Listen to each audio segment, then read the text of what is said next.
นี่พี่น้องป้องไปสุขูสุคนเนาะอ่ะมื้อนี้ก็มาพอๆกันคือเก่ามื้อนี้อยู่สวนมื้อนี้แต่ว่าโซนนี้สิเป็นโซนสวนที่3พี่น้องสวนไต่ว่าซะเด้อืม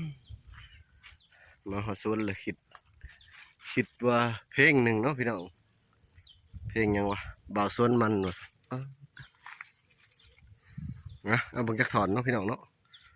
บ่าวสวนมันบ่มีดนตรีนั่งนับวันคอยรอบ่าวสวนมันนั่งนับวันคอยรออ้ายคงบ่มีค่าพอว่าซะเด้บ่าวสวนมัน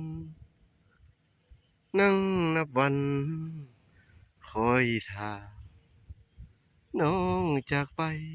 โดนเป็นเวลา2 ปีก็บ่กลับหันบ่แม่นหันไปไทยบ่แม่นหันไปไสดอกพี่น้องเอ้ย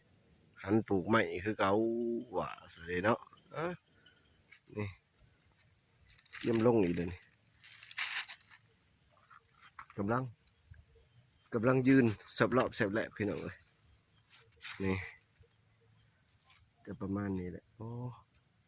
สิไปลงแถวใดวะบัดนี้ก็สิประมาณนี้แหละพี่น้องเลยน้ำจะข้างเลยแต่ถามว่าเหี่ยวบ่ลงนี่ก็บ่เหี่ยวเนาะสดชื่น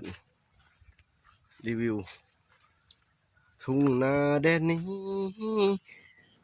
ติดเลยพี่น้องเลยขอบคุณหลายๆพี่น้องเลย